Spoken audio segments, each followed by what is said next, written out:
Buongiorno cari amici, benvenuti anche oggi nel canale vostro Marietto Veneziano. Oggi parleremo di rimboccarci le mani.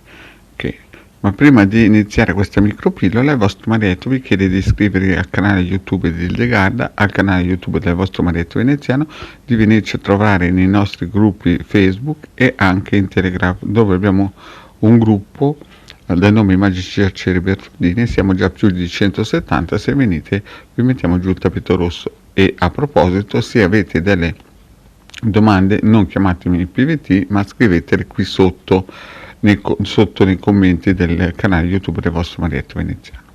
E adesso parlo un po' di rimboccarci le maniche, perché vedete cari amici, da come avete sentito il Marietto, per chi lo segue ultimamente, e devo dire che ho messo questi video, mi sono iscritto al canale in giugno, ma in realtà sono partito il 22 novembre, perché da giugno a novembre praticamente ho messo su un video, ma nella realtà era un video solamente spot per provare un po' le varie attrezzature e per capire come ci si muoveva un po' sul tubo.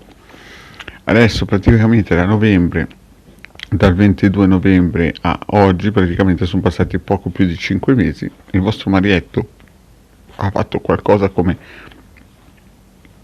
500 video e chiaramente continua a divulgare tramite i gruppi Facebook i vari circuiti e anche gli ebook. Abbiamo costruito con Hildegarda dei nuovi ebook anche gratuiti, due, uno sui chakra e uno generale, e in più ci sono quelli che si possono acquistare tranquillamente a prezzo abbordabile nel Giardino dei Libri, che è un ottimo store online. Però il problema è che quando noi divulghiamo abbiamo anche degli impegni personali, soprattutto Hildegarda e anche io, e quindi è chiaro che noi possiamo dare fino a un certo punto, diamo istruzione sul canale, diamo le conoscenze nei gruppi e diamo i circuiti anche nei gruppi di Facebook, però è chiaro che le persone si devono dare un pochettino da fare, devono collaborare. C'è chi ci aiuta anche acquistando delle consulenze private, però insomma tutti devono darsi un pochettino da fare.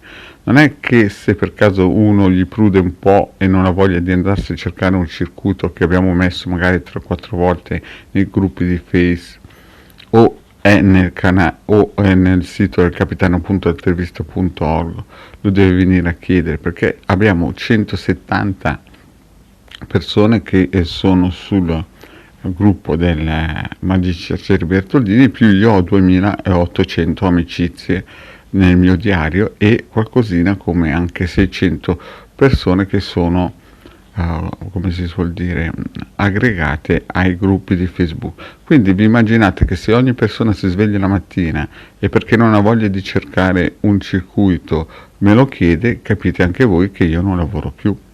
Quindi chi ha tempo e non vuole fare consulenze private per non spendere 20 euro è liberissimo, però deve anche capire che si deve dare un attimo una mossa a cercare almeno materiale, perché ve l'ho detto che stanno arrivando tempi che fanno tremare le gambette e i ginocchietti.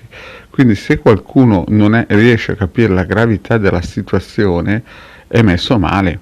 Cioè, quindi ogni persona che segue il Marietto in un certo senso deve capire che sta arrivando una di quelle, come si dice, colpi d'aria, che se non è ben attrezzato e non ha capito che deve investire tempo e denaro, quando arriveranno i colpi d'aria prenderà un piccottino mal di schiena. Io e anche il Legarsi e anche Milas ci stiamo sbracciando da 5 anni per cercare di far passare il messaggio. Magari lo diciamo in modo elegante, non troppo allarmante, però il problema è questo. Quindi quando avete bisogno di un circuito, se non volete prendere una consulenza privata, avete tutte le attrezzature. Abbiamo dato moltissimo, tantissimo, lo continueremo a dare, però dobbiamo anche tenere presente che dobbiamo anche vivere e quindi abbiamo anche dei clienti. Quindi chi ha bisogno dei circuiti che abbiamo già messo magari 3-4 volte e in più ha la possibilità di andare nel sito del capitano.altervista.org è pregato di andare e di non chiederlo, perché sennò va a finire che stiamo lì tutto il giorno a dare circuiti a gente che si sveglia la mattina e non ha voglia di andare a cercare. Bene cari amici, vi ringrazio per questo, rimbocchiamoci tutte le mani insieme, cerchiamo di fare quadrato, perché se non lavoriamo insieme periremo singolarmente. Bene cari amici, il vostro Marietto ha detto questo, vi ringrazio di avermi seguito su questa filippica, ci sentiamo la prossima volta. Grazie cari amici, alla prossima, ciao.